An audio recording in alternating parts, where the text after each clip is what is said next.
هلا حبايبي، شو اخباركم؟ فلوق جديد على قناتي انا تي. طبعا اليوم الفيديو شنو راح نشوف. راح نحط ردة فعل على فيديو راح صفرت الانذار.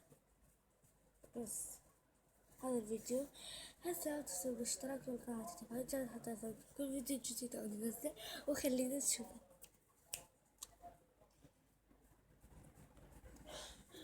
ردة فعل، هعلي السلام الصوت. عليكم. أتمنى أن تكونوا بخير وفي حالة جيدة، وأتمنى رمضانا مباركا سعيدا لجميع الأمة الإسلامية. مخلوق يسمى برأس صفارة الإنذار هو مخلوق أسطوري مرعب جدا يشبه شكله البشر، لكن في رأسه أشياء تشبه صفارات الإنذار لحد كبير، وهو عملاق وطويل القامة جدا. وحسب ما تقول المصادر فإن هذا المخلوق كان يتخفى في الغابات وهو خطير جدا، حيث يقوم بمهاجمة البشر بطريقة غريبة. فعند الاقتراب منه تسمع أصوات مزعجة وقوية جدا لا يمكن تحملها، تجعل الضحية يبقى متجمدا في مكانه، ثم يهجم عليه هذا المخلوق. وفي الآونة الأخيرة ظهرت العديد من الفيديوهات حبايبي، هذا المخلوق عبارة عن وحش. ولا مثل المهرج، مو مثل البري. في الساعة ب1:30 الظهرية. وأنا دا أتابع هذا الفيديو وياكم لأنه دا أحس هذا الفيديو شوي تنفس. هذا الفيديو عبارة عن فريبا على الانترنت. يدعي أصحابها بأنهم صوروا هذا المخلوق وبأنه حقيقي ولا زال موجودا، فلنشاهد بعض. حبايبي، هذا حقيقي وبأمريكا. طبعا كل الوحوش وكل أفلام الرعب كلها بأمريكا متصورة. ما أعرف ليش يعني التمثيل يصورونه بأمريكا، وما أعرف ليش داعس. خلينا نكمل. من أشهر هذه الفيديوهات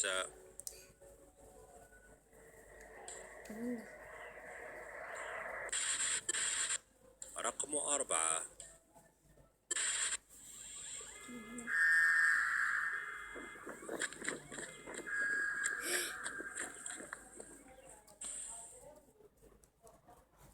حبايبي، هذا الشخص اللي هرب شاف صفارة الإنذار وطبل بيته. خلينا نكمل ونشوف شنو الرعب بالحقيقة الحقيقي.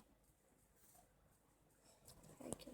يعود هذا الفيديو لشهر ديسمبر من سنة 2019، وقد حصل على أكثر من مليون 26 مشاهدة في عام وقت وجيز. فحسب ما يقول المصدر فقد صور هذا التسجيل رجل كان متوجها بسيارته نحو المنزل، وعند وصوله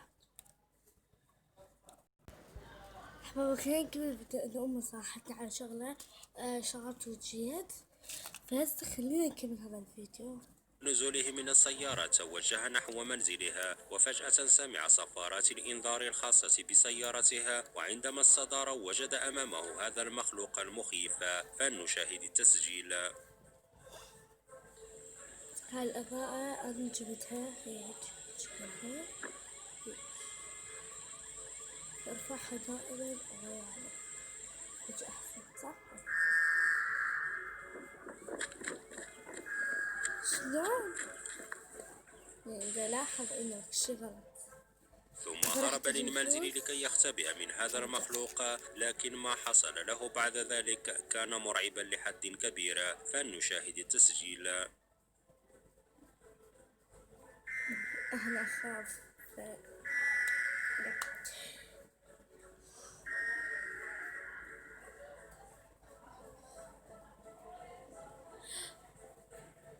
والله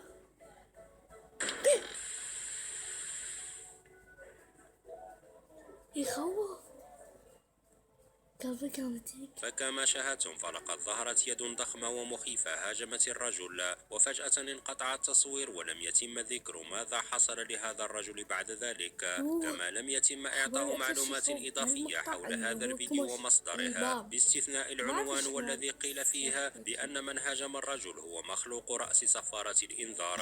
أتمنى أن تشاركون رأيكم في تعليق.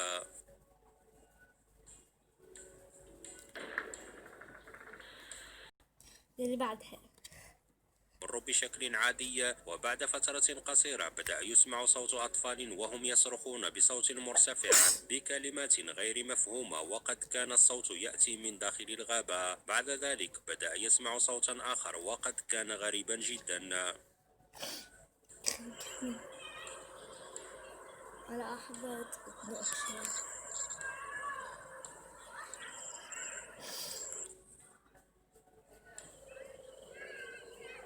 غريب جدا إنه صفار الإنذار يتحرك ويشوف أي خطوة بأي حديقة بأي غابة كذا. وقد قرر التوغل في الغابة وتتبع مصدر صوت الأطفال، يشبه صوت صفارة الإنذار. وعند اقترابه أكثر بدأ يسمع صوتا آخر كان قويا جدا ومزعجا يصم الآذان، وفجأة ظهر له شيء غريب جعله يشعر بالصدمة والخوف الشديد. فلنشاهد التسجيل.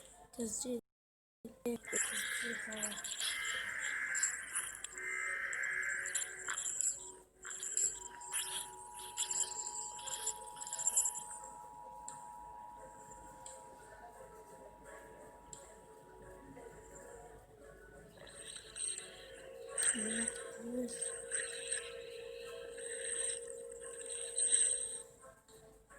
فكما شاهدتم فلقد كان هذا الصوت يصدره هذا المخلوق المخيف والغريب الشكل، وقد كان طويلا جدا ولا يشبه شكل أي نوع من الحيوانات.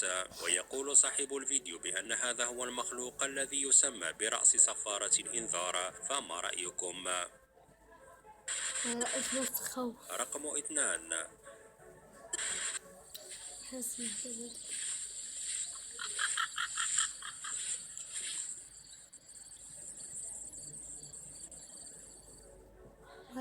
تم نشر هذا الفيديو على اليوتيوب في شهر نوفمبر من سنة 2019، وقد شاهده ما يزيد عن 1.5 مليون شخص وأثار جدلا كبيرا. وقد صوره شاب يقول بأنه ذهب لاستكشاف مقبرة مهجورة قرب إحدى الغابات، وبعد دخوله للمقبرة بوقت قصير بدأت الأمور تصير غريبة جدا.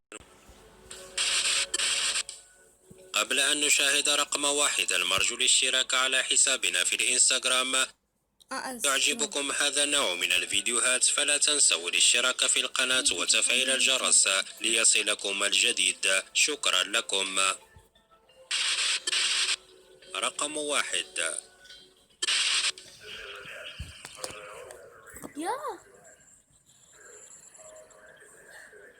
لا أنا بدي أستبعد مو عنده درجة. في 7 من شهر مارس سنة 2020 نشر رجل فيديو على اليوتيوب يقول فيه بأنه صور بالصدفة في أستراليا مخلوقا عملاقا يشبه شكله المخلوق الذي يسمى برأس صفارة الإنذار.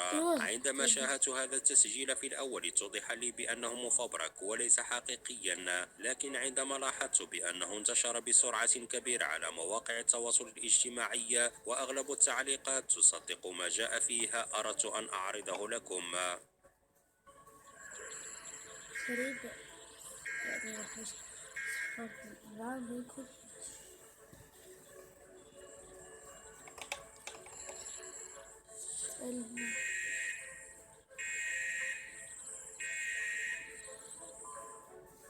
فكما شاهدتم وحسب ما يقول المصدر فلقد كان هذا المخلوق عملاقا ويصدر صوتا قويا جدا يشبه صوت صفارة الإنذار. فهل فعلا يمكن أن تكون هذه المخلوقات موجودة وحقيقية كما يقال، أم أن هذه ليست سوى خرافات وأكاذيب؟ أتمنى أن تشاركونا رأيكم في تعليق. حبايبي عن قصة صفارة الإنذار لا تتقربوا له إن كان أنت إنجليزي أو عربي، لا تتقرب له لأنه هذا الشخص أو يعني وحش خطير. شوفوا الشكل شلون، هيكل عظمه عبارة عن يعني صفارة الإنذار قوية تشوش.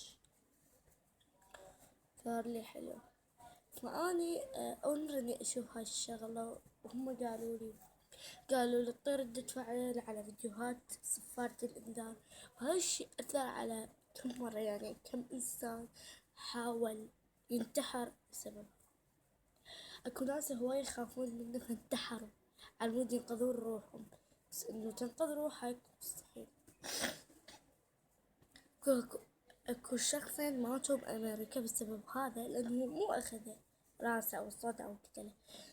هم يعني هو شافه، هو هذا شاف الشخصين فانتحروا حتى لا يشوفوا، ماتوا. وهذا الشي أثر على هواي ناس بأمريكا، وأكو ناس هواي خلصت أمريكا، خلصت كل شي خلص بالدنيا، خاصة إنه باستراليا هذا الشخص أو الوحش، هذا الوحش بس بأمريكا. استراليا بأي بلد إنجليزي، أما العرب لا، مستحيل نجي للعرب. فدا أحذركم منه. وبس وصلنا لنهاية الفيديو، لا تنسوا بالاشتراك بالقناة وتفعيل الجرس حتى يوصلكم كل فيديو جديد عن أنزل القناة. وبس اشتركوا بالقناة. 6 سبرتس باي 6 باي. تعال تعال، طق طق طق. شلون نرجع؟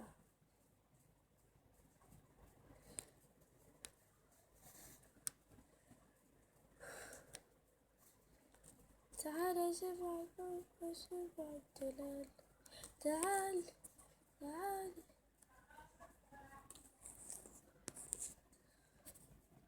يا حبايبي.